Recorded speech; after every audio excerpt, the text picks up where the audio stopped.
Sa napakalawak na hanay ng Saint Ancestral Mountains, tumatagos ang sinag ng araw sa pagitan ng mga bundok at umaabot sa malalalim na bangin. Sa gilid ng lambak, may mga bahaging nababalutan pa rin ng nyebe. Kahit maagang tag-init na, hindi pa rin ito natutunaw. Mahaba at matindi ang lamig sa lugar na iyon. Paminsan-minsan, maririnig ang nakakatakot na mga alulong ng mga halimaw. Sa gitna ng lambak, nakatayo ang isang napakagandang lungsod. Ang mundong nasa labas ng kabundukan ay matagal nang sinakop ng mga halimaw. Sa loob ng daan-daang taon, walang ugnayan ang mga tao sa labas. Wala silang kaalam-alam kung ano na ang kalagayan ng mundo. Ang lungsod na ito ay kilala bilang Glory City, ang huling pag-asa ng sangkatauhan. Holy Orchid Institute Fighter Apprentice Class. Mahigit 30 estudyante ang tahimik na nakaupo, naghihintay sa kanilang guro. Lahat sila ay mga baguhang mandirigma, mga fighter apprentices ng Holy Orchid Institute. Balita ko, ang bagong guro natin na si Shen Shu ay isang 3-star silver rank demon spiritualist mula sa Sacred Family. Bulong ng ilang estudyante. Nakatutok ang lahat sa guro. Siya ay matangkad, nakasuot ng lavender na bestida na mahigpit na nakabalot sa kanyang katawan. Kapansin-pansin ang kanyang maputing balat, mahahabang binti, at eleganteng ayos. Ngunit higit sa lahat, kapansin-pansin ang kanyang kaabangan. Bilang miyembro ng isa sa 3 pangunahing pamilya ng Glory City, ang Sacred Family, at isang 3-star silver rank demon spiritualist, natural lamang sa kanya ang maging mapagmataas. Hindi sana siya magtuturo rito, ngunit pumayag siya dahil ang kanyang pamangkin ay kabilang sa klase. Ang demon spiritualists at fighters ay may 5 rango: bronze, silver, gold, black gold, at legend. Bawat rango ay nahahati pa sa 5 antas, mula 1 star hanggang 5 star, paliwanag ni Shen Shu. Mas mataas ang demon spiritualists kaysa sa fighters. Kami ang tunay na mararangal na nilalang. May kakayahan kaming bumuo ng soul realm sa aming dantian at pagsamahin ito sa isang nahuling demonyo. Itaas niya ang kanyang baba.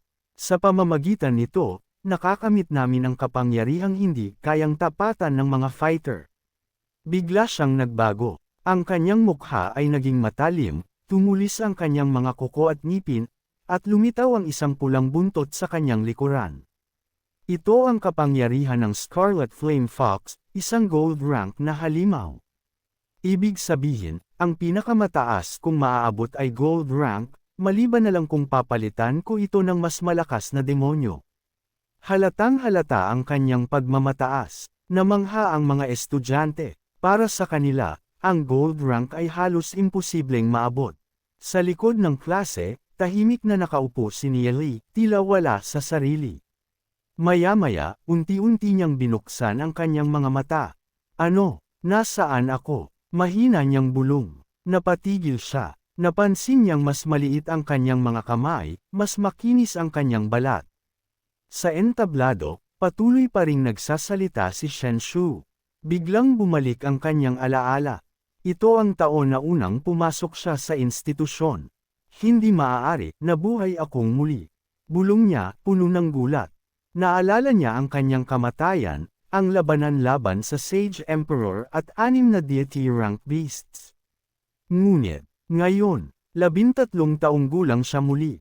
Lumingon siya sa paligid. Nakita niya sina Lu Piao at Du Zi, mga kapatid niyang nakasama sa buhay at kamatayan. Ngunit ngayon, mukha pa silang mga inosente at bata. At pagkatapos, napatitig siya sa kaliwa. Isang magandang dalaga ang pumasok sa kanyang paningin. Si Ye Ziyan. Mahaba ang kanyang lilang buhok, umaabot sa baywang. Makinis ang kanyang balat, at may kakaibang talino ang makikita sa kanyang mga mata. Kapag siya'y ngumiti, lumilitaw ang malalalim niyang dimples. Bagamat bata pa, halata na ang kanyang magiging kagandahan. Buhay pa siya, nanginginig na bulong ni Nieli. Halos hindi siya makapaniwala. Napaisip siya, ang Temporal Demon Spirit Book. Sigurado siyang iyon ang dahilan ng kanyang pagbabalik. Ngunit kahit hanapin niya ito, wala na ito sa kanya. Gayunpaman, malinaw sa kanyang alaala, nabasa ito ng kanyang dugo bago siya namatay. At ngayon, binigyan siya ng panibagong pagkakataon. Naalala niya ang trahedya, ang pagbagsak ng Glory City, ang pagkamatay ng kanyang pamilya, at ang sakripisyo ni Yezayan. Habang tumatakas sila sa disyerto, isa-isang namatay ang mga nakaligtas. At sa huli, namatay si Yezayan habang pinoprotektahan siya. Hindi niya iyon makakalimutan. Sa huli, nakaligtas siya. Matapos makalabas sa walang katapusang disyerto, naglakbay siya sa buong Divine Continent. Sa kanyang paglalakbay, nakatagpo siya ng maraming taong nakaligtas mula sa mga demonic beasts, at nakaranas ng iba't ibang misteryosong pangyayari, at doon niya natuklasan ang Temporal Demon Spirit Book. Ngunit sa kabila ng lahat, hindi niya naiwasan ang pinakamalaking trahedya ng kanyang buhay. Noong panahong iyon, mahina pa siya, at nang wasakin ang Glory City, isa-isa niyang nawala ang kanyang pamilya at mga kapatid sa digmaan, maging si Yezayan, ay namatay rin habang tumatakas. Sa kanyang huling sandali sa labanan, isa lamang ang kanyang hiniling, na sana makabalik siya sa panahong una niya itong nakilala. Kung bibigyan siya ng langit ng pangalawang pagkakataon, babaguhin niya ang lahat. Mahigpit niyang kinuyam ang kanyang kamao. Ngayong nabigyan ako ng pagkakataon, hindi ko hahayaang maulit ang lahat. Nagningas ang kanyang mga mata. Sage Emperor, sa susunod nating pagkikita, papatayin kita. Sa kasalukuyan, isa pa rin siyang mahina at walang talentong binata mula sa Heavenly Marks family, ang pinakamahinang aristokratikong pamilya. Samantalang si Yezayan, anak ng City Lord, apo ng isang legend-ranked demon spiritualist. Imposibleng maging sila noon, ngunit ngayon, nagbago na ang lahat. Nia Li, anong niningiti-ngiti mo dyan? Tanong ni Lu Piao. Ngumiti si Nia Li at bigla siyang niyakap. Masaya lang ako, masaya akong makita ka, kapatid. Nagulat si Lu Piao. Oy! Bitawan mo nga ako, sino bang sinasabihan mong kapatid? Ngunit sa kabila ng kanyang inis, may kakaibang init siyang naramdaman. Tigilan mo yang babae, babala ni Lu Piao. Misteryoso ang pagkatao niya, ngumiti si Nia Li. Alam na niya ang lahat. She's my woman, matatag niyang sabi. Sa di kalayuan, napansin ni Yezayan ang kanyang titig. Bahagya siyang napakunot noo. Isang bastos na noble, isip niya. Ngunit hindi siya basta-basta magpapasindik. Sa sandaling iyon, sa tabi ni Yezayan, nakaupo ang isang matangkad at gwapong binata. Paminsan-minsan, palihim siyang sumusulyap sa dalaga. Ngunit nang mapansin niyang nakatingin si Yezayan kay Nia Li, agad siyang napasimangot at binigyan ito ng malamig na titig. Mas matangkad siya ng kaunti kay Nia Li, at mula sa kanyang katawan ay bahagyang lumalabas ang malamig na aura. Hindi na kailangan panghulaan, kilala siya ni Nia Li. Siya si Shen Yu, isang miyembro ng Sacred Family, isa sa 3 pinakamakapangyarihang pamilya sa Glory City. Bukod pa roon, pambihira ang kanyang talento. At ang gurong si Shen Shu na nasa entablado. Tiya niya ito. Sa nakaraang buhay ni Nia Li, si Shen Yu ang palaging nanliligaw kay Yezayan. Halos ikasal na sana ang dalawa. Sa mata ng kanilang mga pamilya, sila ang perpektong pares. Kung hindi lang sana nawasak ang Glory City, tiyak na natuloy ang kanilang kasal. Ngunit bago pa man iyon mangyari, inilunsad ng mga Snowwind Beasts ang kanilang paglusob. At sa pinakakritikal na sandali, tinaksil ng Sacred Family ang lungsod. Iniwan nila ang kanilang tungkulin at tumakas. Sa isang banda, tila kapalaran ang naglaro. Hindi naging asawa ni Shen Yu si Yezayan. Sa halip, napalapit siya kay Nia Li. Napangiti si Nia Li sa alaala. Ngunit nang mapansin niya ang malamig na tingin ni Yezayan at Shen Yu sa kanya, hindi niya maiwasang sumakit ang ulo. Sa kasalukuyan, may magandang impresyon si Yezayan kay Shen Yu. At para sa kanya, isa lamang siyang tamad at walang kwentang estudyante. Nang muling magtama ang kanilang mga mata, tila huminto ang paghinga ni Nia Li. Ang mukhang iyon, ang mga alaala, hindi niya napigil ang manggilid ang kanyang luha. Ngunit ngumiti pa rin siya, isang ngiting puno ng damdamin. Salamat, Temporal Demon Spirit Book, tahimik niyang isip. Dahil dito, muli kitang nakita. Napakunot ang noo ni Yezayan. Ang lalaking ito, kakaiba. May kakaibang lungkot sa mga mata ni Nieli, parang may malalim na pinagdaraanan. Hindi niya maintindihan kung bakit ganoon ang titig nito sa kanya. Si Yezayan ay tunay na kagandahan. Maputi ang kanyang balat, mapula ang labi, at taglay ang likas na inosenteng alindog. Para siyang isang lotus na tahimik na namumulaklak. Hindi katakatakang maraming binata ang nahuhumaling sa kanya. Samantala, napansin ni Shen Shu ang lahat. Bilang isang silver-ranked demon spiritualist, matalas ang kanyang pandama. Walang galaw ang nakaliligtas sa kanyang mata. At higit sa lahat, alam niya kung sino si Yezayan. Anak ng City Lord, apo ng legend-ranked demon spiritualist na si Yemo. At may pambihirang Science Soul Realm. Isang henyo, kaunti lamang ang nakaalam ng tunay niyang pagkatao. Ngunit para sa Sacred Family, isa siyang mahalagang piraso. Kung mapapangasawa siya ni Shen Yu, lalong lalakas ang kanilang impluwensya. Ito ang dahilan kung bakit narito si Shen Yu. At kung bakit si Shen Shu ang nagtuturo sa klase. Ibinalik ni Shen Shu ang kanyang anyo at tumingin sa mga estudyante. Sa susunod na 2 taon, ako ang inyong guro, malamig niyang sabi. At kahit sinasabi ng paaralan na pantay-pantay ang lahat, sasabihin ko sa inyo ang katotohanan. Huminto siya sandali. Walang pagkakapantay-pantay sa mundong ito. Parang patalim ang kanyang mga salita. Tahimik ang buong klase. Kapag tumanda kayo, maiintindihan ninyo rin. Ang pagkakapantay-pantay ay isang kasinungalingan lamang. Sa Glory City, may 2 uri ng makapangyarihan, fighters at demon spiritualists. At kami, ang mga demon spiritualists, ang tunay na mararangal. Ipinaliwanag niya ang mga ranggo at kapangyarihan. At pagkatapos, diretso niyang minata ang mga estudyante. May mga galing sa Maharlika, at may mga hamak. Magkaiba ang inyong pinagmulan. Ang mga hamak ay mananatiling hamak. Huwag kayong mangarap na maging higit pa. Yumoko ang ilang estudyante. Napahiya. Ngunit ang mga Maharlika, lalo pang nagmataas. Napatingin si Nieli sa tabi niya. Si Duzi. Mahigpit ang pagkakakuyom ng kamao nito, at halos kagatin na ang labi. Galing siya sa mahirap na pamilya. Ngunit alam ni Nieli. Napakataas ng kanyang dangal. Sa nakaraang buhay, sa kabila ng kahirapan. Naging gold-ranked demon spiritualist si Duzi.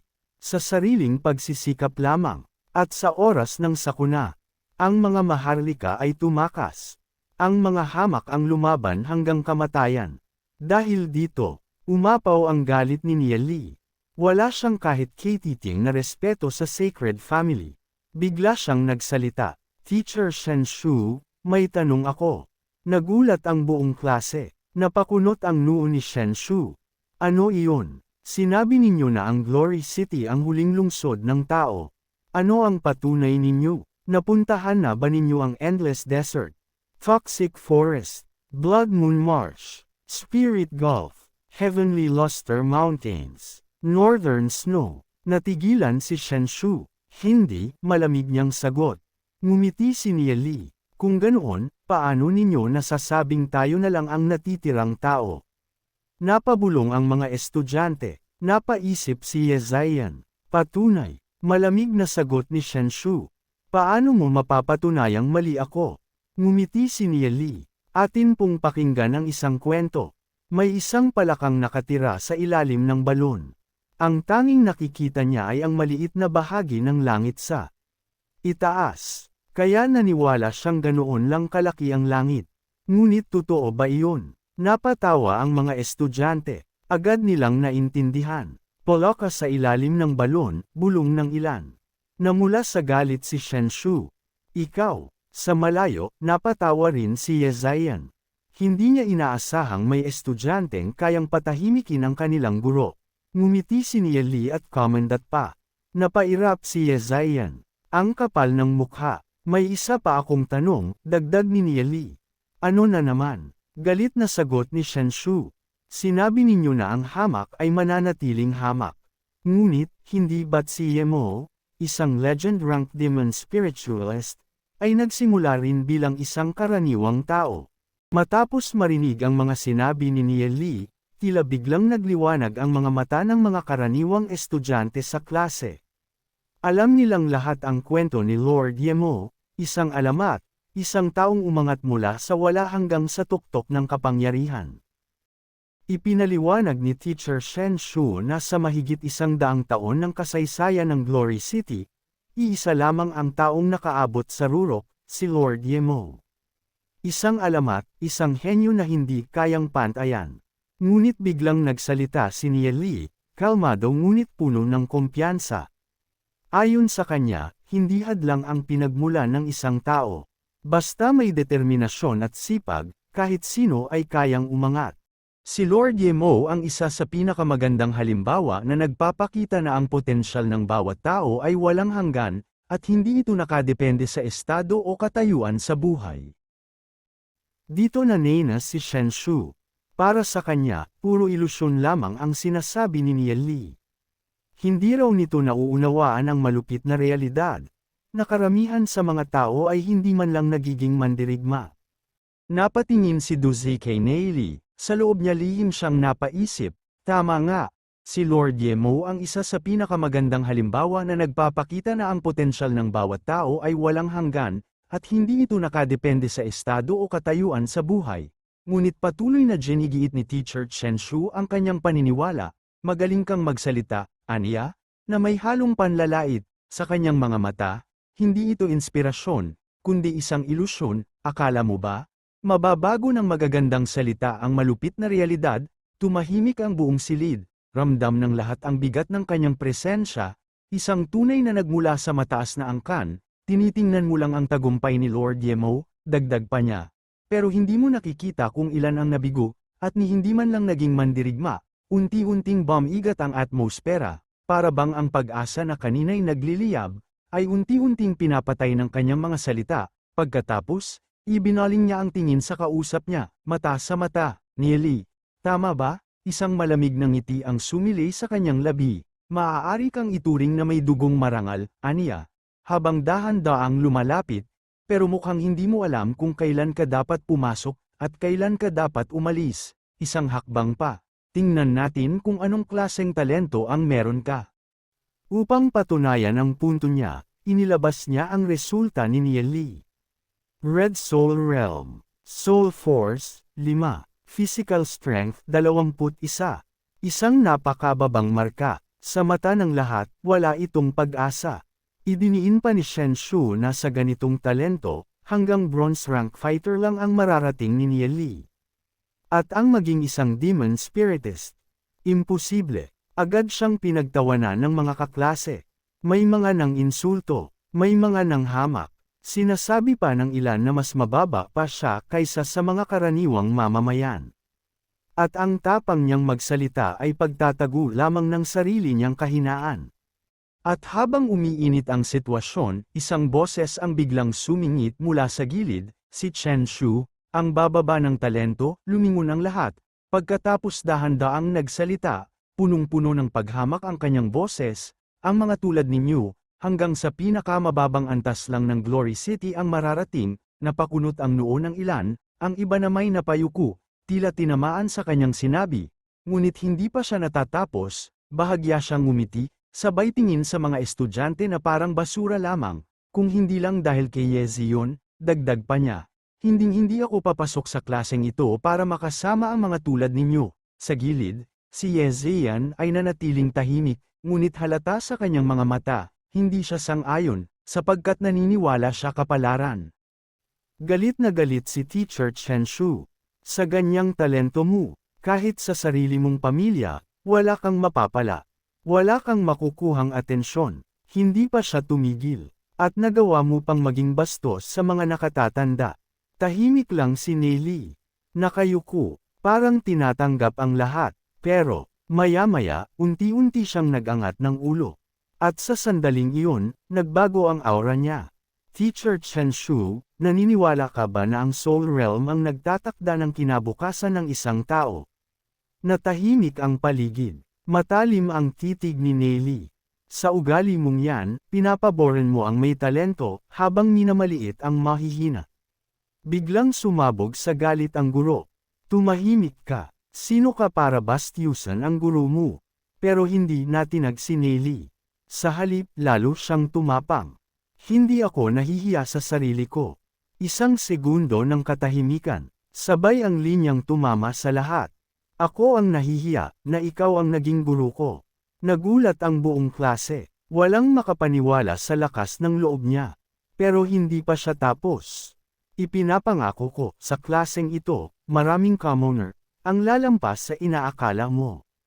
Diretso niyang binasag ang maling paniniwala. Imbis na gabayan mo sila, ginamit mo pa ang masasakit na salita para sirain ang kumpiyansa nila. At sa huling banat, hindi ka karapat-dapat maging guro. Kahit mahina ang talento ko, ano naman? Buong kumpiyansa niyang itinuro ang sarili. Darating ang araw, magiging legend-ranked demon spiritist ako, katulad ni Lord Yemo. Nagulat ang lahat. At papakasalan ko pa ang pinakamagandang babae sa Glory City. Napalingon ang buong klase. May ilan na natawa, may ilan na napatulala, at may ilan na nagsimulang maniwala. Pero para kay Teacher Chen Shu, isang malaking biro lang ito. Hahaha, pinakanakakatawang narinig ko. Isang estudyante na Red Soul Realm lang. Gustong maging legend rank. Alam mo ba kung gaano kalayo ang agwat niyan kay Lord Yemo? Punong-puno ng pangmamaliit ang kanyang boses. Sa tingin mo, swerte lang ang puhunan para magtagumpay. Napakakatawa. Tumalikod siya, tila wala ng pakialam. Imbis na puro salita, mag-aral ka na lang ng maayos. Pero, hindi nagpatinag si Nelly. Tumingin siya diretso sa guro. Alam ko, punong-puno ng pagmamaliit ang puso mo. Tahimik ang buong silid. At darating ang araw, papatigilan kita, gamit ang katotohanan. Nangingibabaw ang determinasyon sa kanyang boses. Ang kakayahan, hindi ang nagtatakda ng tagumpay. Ang mahina, kayang talunin ang malakas. Ang tao, kayang lampasan ang langit. Lalong tumindi ang aura niya. Kung walang puso na lumalaban, kahit gaano kakatalino, wala ring silbi. At pagkatapos, isang hamon. Teacher Chen Shu, paano kung tumaya tayo? Napatigil ang guro. Anong taya? Diretsyong sagot ni Nelly. Sa susunod na exam, 2 buwan mula ngayon. Aabot ako sa bronze rank demon spiritist. Nagulantang ang buong klase. At kung hindi ko magawa, hahanda akong umalis sa paaralan. Napatigil ang buong klase. Lahat ng mata nakatuon kay Teacher Chen Shu. At pagkatapos ng ilang segundo, malamig siyang ngumiti. Kung ganon, tatanggi pa ba ako? Biglang nagbago ang aura niya. Kung mabaigaw ka, aalis ka sa paaralan. Tama, diretsyong tumanggaw si Nelly. Pero, biglang tumawa ang guro. Malakas, mapanlid, hahaha, isa kang biro. Akala mo kaya mong itaas ang soul force mo mula 5 hanggang 100 sa loob ng 2 buwan. Punong-puno ng panunuya ang kanyang boses. Imposible. Para sa kanya, imposible iyon. Pero kalmado lang si Nelly. Iisang tanong lang ang tinanong ko. Teacher Chen Shu, may lakas ka ba ng loob, o wala? Tahimik. Sandaling katahimikan na puno ng tensyon. At doon, tuluyan ng sumabog ang galit ng guro. Sino ka sa tingin mo? Isang hambog na bata. Akala mo may mararating ka. Kung ganun, tatanggapin ko ang hamon mo. Pero hindi pa doon natapos. Naglabas siya ng parusa. Sa susunod na 2 buwan, tatayo ka sa likod ng klase. Isang kahihiyan. Isang paraan para ipahiya siya sa lahat. Pero, ngumiti lang si Nelly. At dahil pumayag ka sa taya, huwag kang magsisisi sa huli. Tumalikod siya, parang walang nangyari. Samantalang si Teacher Chen Shu, nagngisi, pagsisisihan ko. Anong klaseng biro yan? Huwag kang lalapit sa akin na umiiyak sa huli. Sa likod, nagtawanan ang ilang estudyante, legend rank daw. Pinatayo tuloy, pero may ilan, tahimik lang, nanunood, nag-iisip, at si Neely, nakatayo sa likod ng klase. Mag-isa, nakatingin sa harap, pero sa loob niya, nagsisimula pa lang ang tunay na laban. May isang estudyante ang tahimik na nagmamasid. Si Suduzi, bigla siyang tumayo, nagulat ang lahat, si Neely, kahit noble siya. Pinili niyang ipaglaban ang mga commoner. Tumingin siya diretso sa harap. At dahil naparusahan siya dahil doon, paano ako mananatiling nakaupo lang? Walang pag-aalinlangan. Naglakad siya papunta sa likod ng klase. At tumabi kay Neely. Tahimik ang buong silid. Hindi makapaniwala ang lahat, dahil si Suduzi, ay kusang sumama. Napatingin si Neely sa kanya. At bahagyang ngumiti. Isang simpleng ngiti, pero may ibig sabihin. Sa harap, napansin iyon ni Teacher Chen Shu. At agad siyang nagsalita, kung gusto mo rin palang tumayo, edi sumama ka na sa kanya. Sa likod ng klase, hindi na nag-iisa si Neely. Nakatabi niya si Duzi. Tahimik, pero buo ang paninindigan. At doon, may isa pang estudyante ang hindi na nakatiis. Si Lu Qiao. Maya-maya, bigla siyang tumayo. At hindi nagtagal, sumama na rin siya sa dalawa.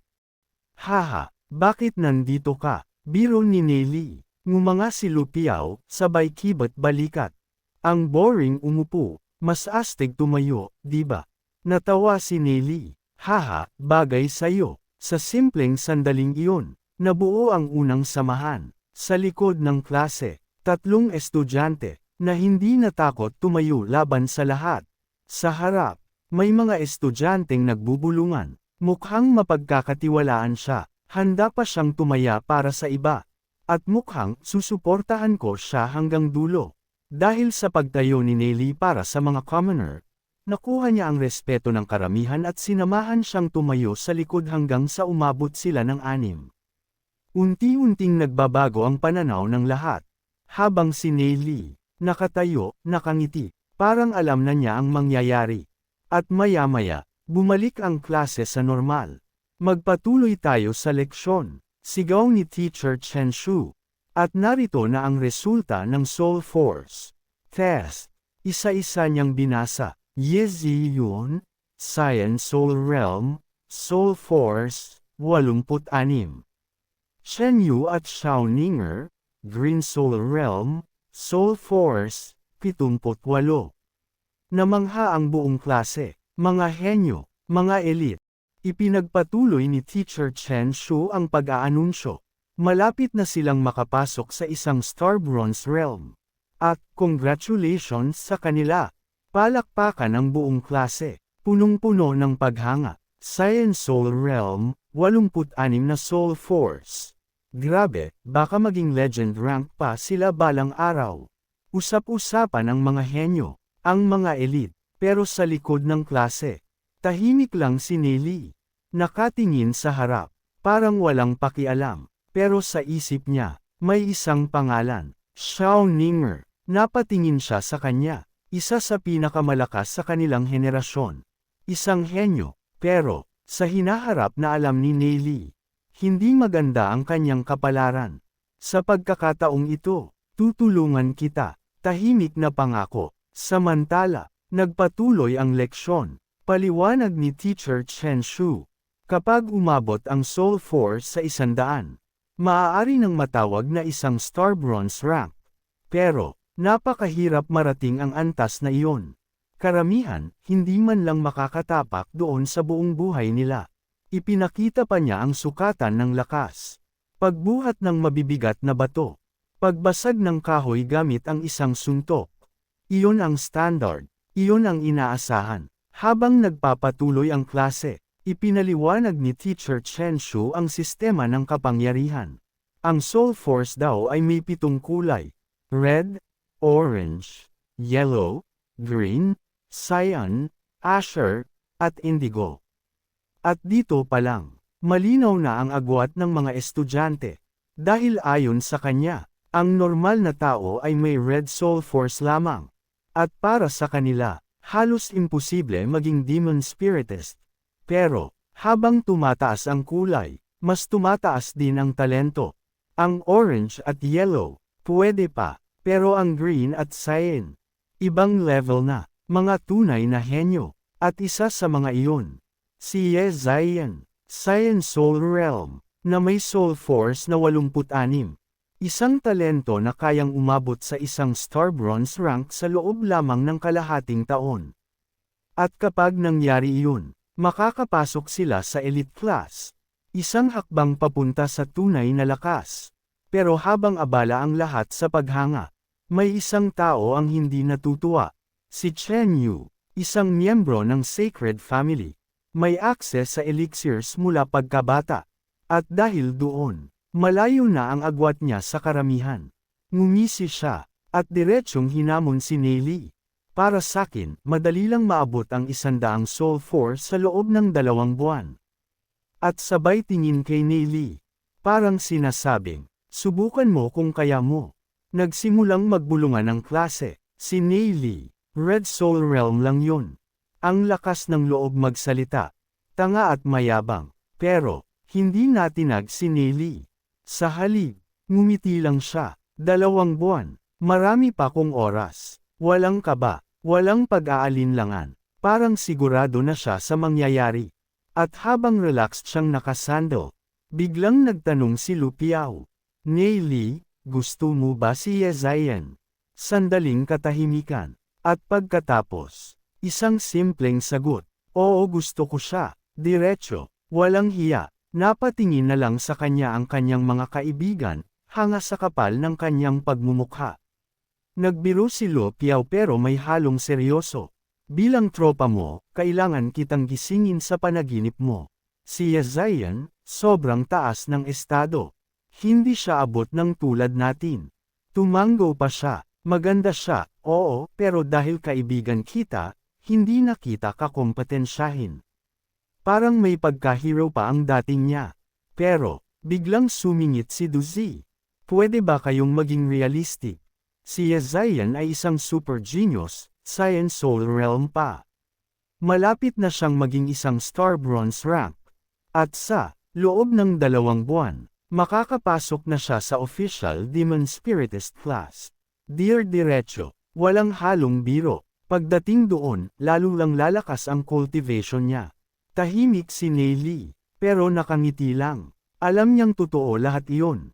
Pero kulang, dahil may alam siya na hindi nila alam. Biglang sumingit ulit si Duzi. Medyo naiirita na. At isa pa, yung mga tulad mong noble offspring. Puro babae ang iniisip, wala namang sipag mag-training. Diretso, walang preno. Saglit na katahimikan. Tapos biglang sumabog si Lu Piao.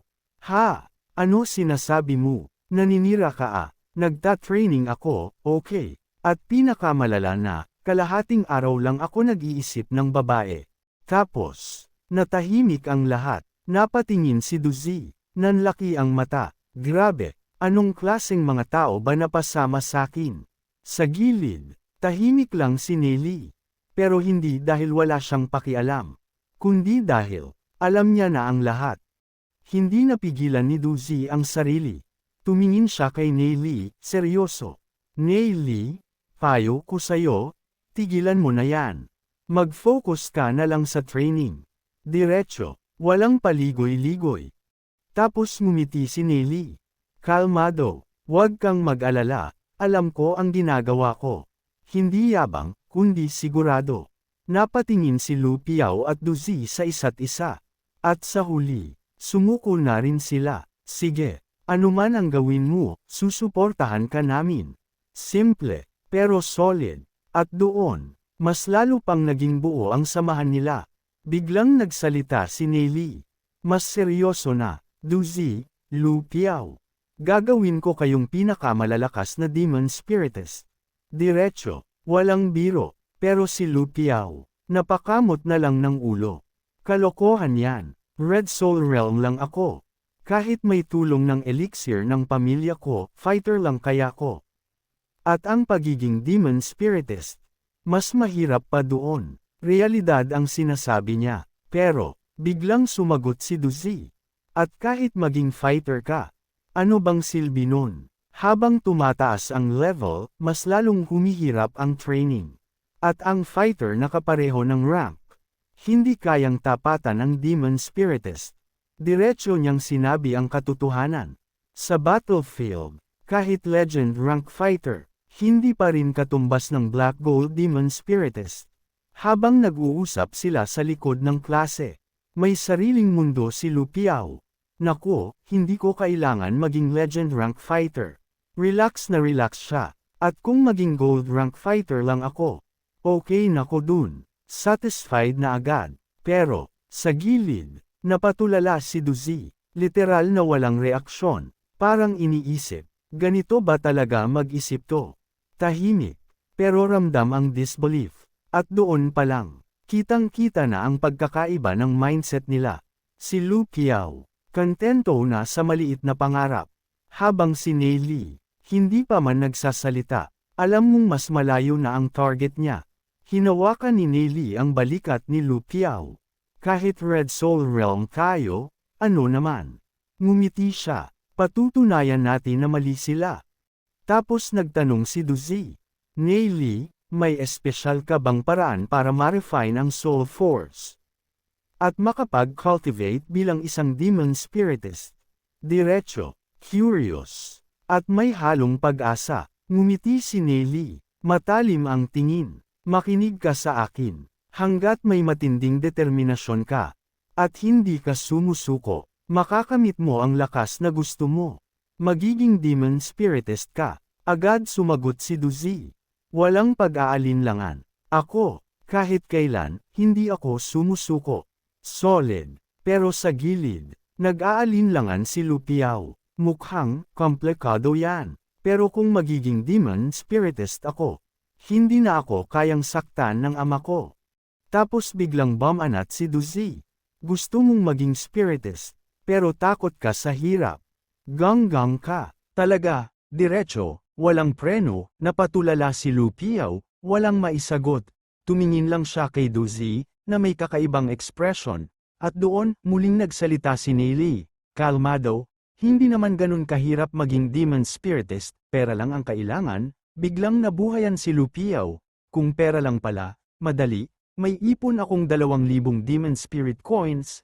Katumbas na yun ang pangangailangan ng isang commoner, handa akong gastusin lahat, proud siya. Pero, bahagyang ngumiti si Nei Li, at anong magagawa ng 2,000, hindi sapat yan, tumahimik ang dalawa, at kailangan natin, milyon-milyong Demon Spirit Coins, o baka, 10-10 milyon pa, boom, parang binagsakan ng langit, nanlaki ang mata nila, doon nila na-realize, hindi biro ang landas na pinasok nila. Hanggang dito na lang muna mga idol, hanggang sa muli at magandang araw, please like, share, and subscribe.